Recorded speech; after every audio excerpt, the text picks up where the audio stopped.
ادب یہ ہے کہ جب تم اپنے گھر سے باہر نکلو تو جس سے بھی ملاقات کرو اس کو اپنے سے بہتر جانو۔ انسان کے جسم کا سب سے خوبصورت حصہ دل ہے۔ اگر یہی صاف نہ ہو تو چمکتا چہرہ کسی کام کا نہیں۔ ایک زمانہ ایسا بھی آئے گا کہ لوگ اپنے رب کو بھول جائیں گے، لباس بہت قیمتی پہن کر بازار میں اکڑ اکڑ کر چلیں گے اور اس بات سے بے خبر ہوں گے اس بازار میں ان کا کفن بھی موجود ہے۔ سوائے اپنے رب کے کسی سے امید مت رکھنا اور اپنے گناہ کے سوا کسی چیز سے خوف نہ کھانا۔ وہ بلائی بلائی نہیں جس کا انجام جہنم ہو، اور وہ برائی برائی نہیں ہے جس کی عاقبت جنت ہو۔ جنت کے علاوہ ہر نعمت حقیر ہے، اور جہنم سے بچ جانے کے بعد ہر مصیبت عافیت ہے۔ تین انسان تین چیزوں سے محروم رہیں گے: غصے والا صحیح فیصلے سے، جھوٹا عزت سے، اور جلد باز کامیابی سے۔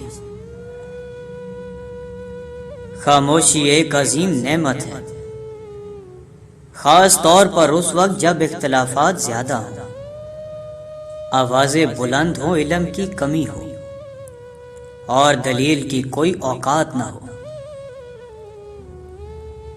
چار چیزوں کو چار چیزوں سے دھویا کرو: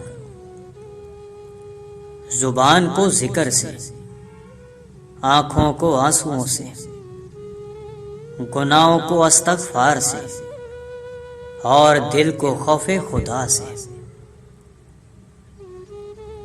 اگر کوئی آپ کی فکر کرتا ہے تو اس کی قدر کرو، کیونکہ دنیا میں تماشائی زیادہ اور فکر کرنے والے بہت کم ہوتے ہیں۔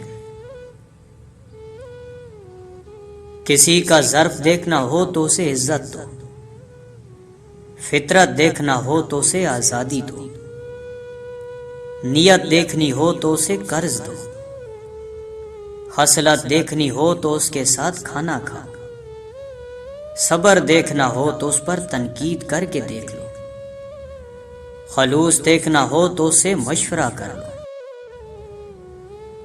ہمیشہ اخلاق سے بات کرو، کیونکہ انسان پر سب سے زیادہ مصیبتیں اس کی اپنی زبان کی وجہ سے آتی ہیں۔ کسی کو چاہنا ہو تو دل سے چاہو، زبان سے نہیں، اور کسی پر غصہ کرو تو صرف زبان سے، دل سے نہیں۔